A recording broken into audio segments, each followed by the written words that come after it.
جی السلام علیکم جی. اس دن ایک ڈاکٹر صاحب نے سوال کیا تھا کہ ڈاکٹر صاحب ہمیں تشخیص مرض کس طرح کرنی ہے اور ہمیں کس طرح پتہ چلے گا کہ ہم اس فارم کو کس طرح فل اپ کریں. تو اس دن میری کیونکہ تھوڑا دیر بھی ہو گئی تھی بہت زیادہ، تو اس لیے میں نے پھر اس نے کہا تھا کہ جب مجھے دوبارہ موقع ملا تو میں انشاءاللہ تو میں اس کے بارے میں ضرور بتاؤں گا. تو آج مجھے یہ موقع ملا اور ایک سوال بھی آ گیا تو میں نے کہا چلیں ٹھیک ہے آپ کو اسے سمجھا دیتا ہوں، کیونکہ سمجھانے کے لیے بھی یاد رکھیے گا کہ موقع محل ہوتا ہے، یا دماغ ساتھ دیتا ہے تو وہ بولتا ہے، اگر دماغ ساتھ نہ دے تو پھر بولنا مشکل ہو جاتا ہے. یا السلام علیکم جی. اب یہ میں نے آپ کو یہ بھیجی ہے پوسٹ، اسے غور سے پڑھیے گا. جب آپ اس کو پڑھ لیں گے تو ہم اس پوسٹ کو، یہ میری پوسٹ نہیں ہے، کسی دوسرے ڈاکٹر صاحب نے جہاں پوسٹ کی تھی کوتوپیتھی میں، تو وہاں سے اٹھا کے میں جہاں لے آیا ہوں تاکہ میں آپ لوگوں کو پڑھا سکوں اور سکھا سکوں کہ اس پوسٹ پہ ہم فائدہ کس طرح اٹھا سکتے ہیں. ڈاکٹر صاحب نے جو دوائیاں بھی لکھی ہیں ان کی اپنی مرضی، ہمیں اس سے کوئی غرض نہیں ہے. ہم نے صرف یہ ہے کہ میں آپ کو کیسے پڑھانا چاہتا ہوں اسے آپ غور سے دیکھیے گا تاکہ آپ کو کوتوپیتھی کے دائرے کے مطابق آپ کو کیسے پڑھنا ہے اس کو. یعنی جب آپ دائرہ ڈالتے ہیں اور تشخیص مرض کس طرح کریں گے کہ آپ کو اس پوسٹ کے مطابق اگر آپ پیشنٹ آپ کا اس طرح آ جاتا ہے اور اتنی تفصیل کے ساتھ وہ لکھتا ہے تو آپ اسے کس طرح اپنے کوتوپیتھی کے دائرے کے اندر فٹ کیسے کریں گے. یہ سب سے بڑا کمال ہے کہ اگر آپ اسے فٹ کر لیتے ہیں تو پھر آپ ایک بہترین ڈاکٹر بھی ہیں اور معالج بھی ہیں، اور آپ سے یقینی طور پر فوری شافی یقینی علاج ممکن ہو سکتا ہے.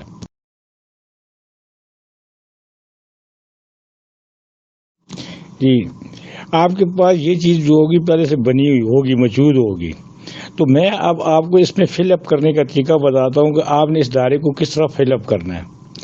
تو ہم نے اس مریض کو جب اسٹارٹ لیتے ہیں اس کا شروع سے پڑھتے ہیں، جب مریض آ کے بیٹھتا ہے تو وہ ہمیں بتانے لگتا ہے کہ ڈاکٹر صاحب مجھے یہ پرابلمز ہے.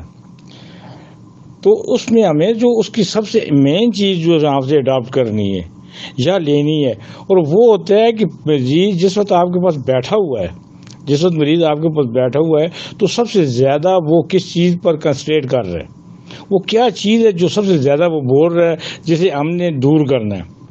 تو آپ اس پوری اس چیز کو پڑھیں اور آپ دیکھیں گے کہ بہت ساری چیزیں اس نے غیر ضروری طور پہ ڈاکٹر کی وہ ضرورت نہیں ہوتی.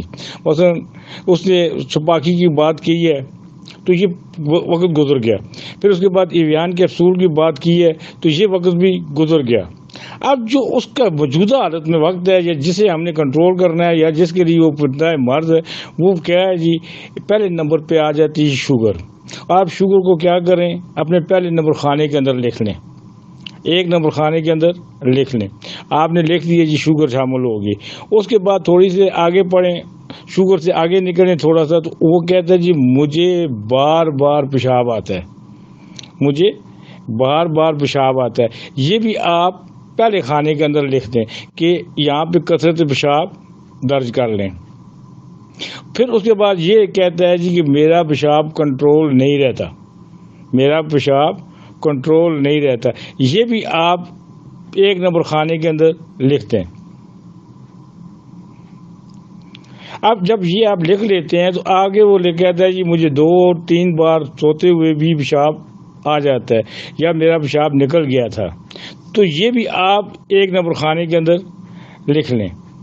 جب آپ یہ لکھ لیں گے تو اگلا جو کام لکھیں گے وہ کیا ہے جی میں نمک کم کھاتا ہوں، یعنی میں نے نمک کھانا کم کر دیا ہے. تو یہ بھی آپ ایک ہی نمبر خانے میں لکھ دیں.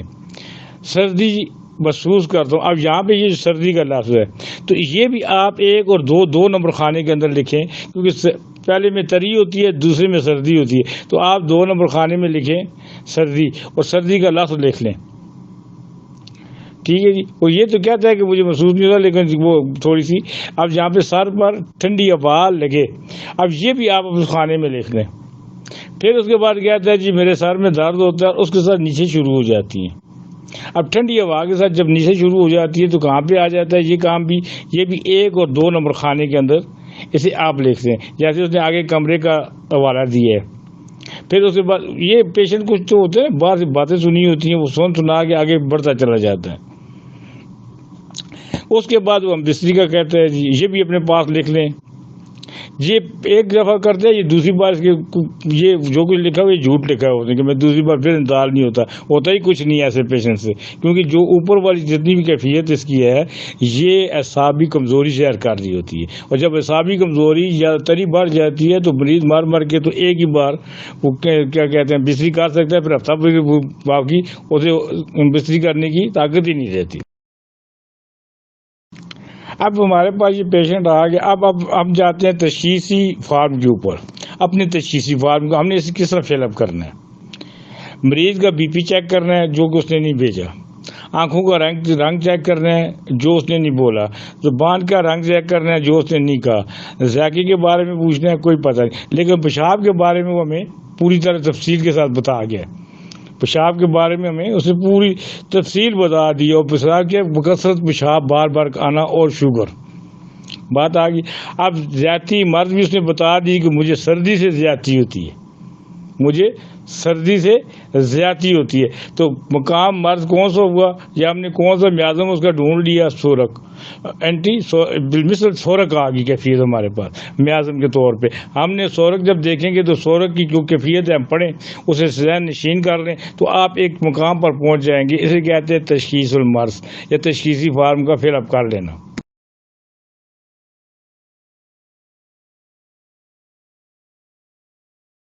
پک کریں گے ہم نے سے جی۔ اب یہ جو پیشنٹس ہے ہم نے سے سورک کے کھانے میں لے آئے، اب اوپر سے نیچے تک دیکھیں تو اس میں الرجی پائی جائے گی، اوپر سے نیچے تک دیکھیں یعنی جب سے سے پتہ چلا ہے تو اس کے اندر الرجی کا فقدان شروع ہو گیا، سٹارٹ لے لیا۔ اور یہ سورک کیا ہے، اس کی کیفیت یہ ہر وقت سوچنے والا، ہر وقت چڑچڑا رہنے والا، اس کے اندر اداسی، مایوسی، یہ ساری چیزیں اب ڈاکٹر نے خود پک کرنی ہوتی ہے۔ مریض ضروری نہیں کہ مریض آپ کو بیان کرے تو آپ اسے پک کریں گے، یہ ہرگز ضروری نہیں ہے کہ مریض بیان کرے تو آپ پک کریں گے، بلکہ آپ کی اللہ نے آپ کو بھی عقل دی ہوئی ہے، ادراک دیا ہوا ہے۔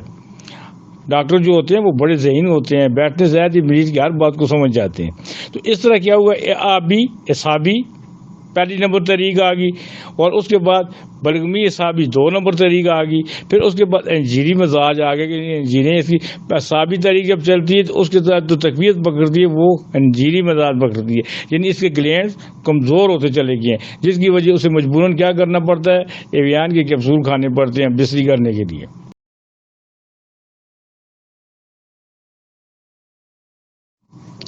اب اس سے آگے چلتے ہیں، اب یہ 2 چیزیں پیدا ہوگی تو کمزوری جس میں آئی جس کا ہم نے علاج کرنا ہے، تو کمزوری اس کی کہاں پہ آ گئی جی، آپ غور کیجئے، اس میں ہم کہتے ہیں جی غضلاتی غدی کیفیت، یعنی 1 نمبر کھانا اوپر کا اور نیچے 1 نمبر کھانا نیچے کا، وہ 1 نمبر اوپر کا اور نیچے 1 نمبر کھانا غدی غضلاتی میں آ گئے۔ جب پیشنٹ کو آپ کو غدی غضلاتی کے اندر آئے گا تو یہاں آپ دوائیاں پڑھیں، مثلا کالی فاس ہے، نیٹرم سلف ہے، یہ جو دوائیاں جب آپ پڑھیں گے تو آپ کو پتہ، میں نے کل لیکچر دیا ہے نیٹرم سلف کے اوپر، وہ آپ غور سے پڑھ لیجئے گا تو آپ دیکھیں گے کہ نیٹرم سلف کے اندر جتنی علامات دکھی ہوئی ہیں اس آدمی کے ساتھ ملتی جلتی ہوں گی۔ یہ وہ علامات ہیں جو 3X کے اندر ہم نے دینی ہے، یہ وہ علامات ہیں جو کہ 3X کے اندر غضلاتی ادویات کے ساتھ دیں گے تو وہ 1 نمبر کھانے کو ڈیزالو کر دے گی۔ اب اوپر جو سسٹم آتا ہے ابھی اس میں عام بالمثل کیفیت آتی ہے، مطلب اپر سلف کی آ رہی ہے، ڈاکٹر صاحب نے 2 دوائیاں لکھی ہیں، بالکل ٹھیک ہے، ہمیں اس سے کوئی غرض نہیں ہے، ویسے میں بات کر رہا ہوں۔ تو آپ جو ہے نیچے اپنے کوتوپیتھی میں آئیں تو علاج بضد کی صورت کے اندر آپ کے سامنے کیا ہوگا، کالی فاس ہے، نیٹرم سلف ہے، نیکسومیک ہے، اسی سیریل کی جو دوائیاں ہوں گی آپ انہیں پڑھنے کے بعد دیکھیں گے تو اس کے ساتھ تیاری کرنی ہوں گی، کوئی بھی دوائیاں اٹھا کے اس کو دے دیں گے، انشاءاللہ سے شفا ہو جائے گی۔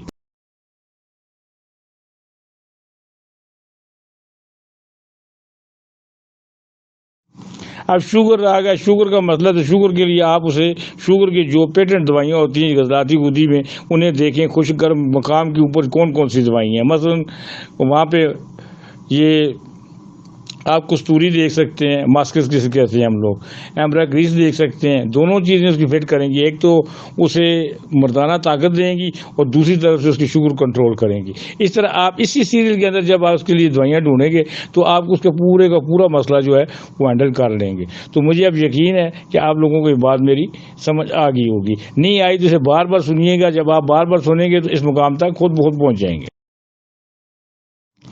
اچھا، ایک چیز جو اوپر میں ڈاکٹر صاحب کی غلطی نکالنا نہیں چاہتا، لیکن پھر بھی آپ کو پڑھانے کے لیے یہ بات کرنا چاہتا ہوں تاکہ آپ لوگوں کو سمجھ آ جائے. چوجا جو لکھی ہے اس نے ٹھیک لکھی ہے کیونکہ اسی کھانے کے اوپر چوجا بنتی ہے، ٹھیک ہے جی.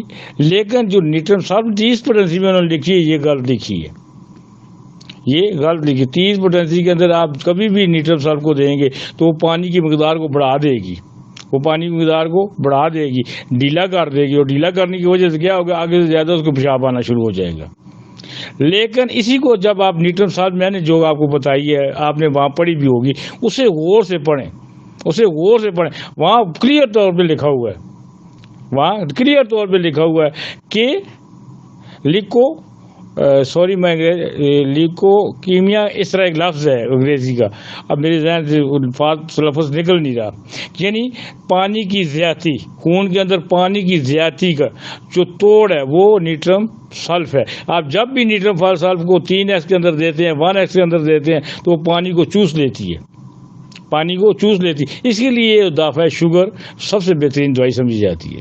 لیکن پوٹینسی کون سی ہے اس میں، یاد رکھیے گا 3x.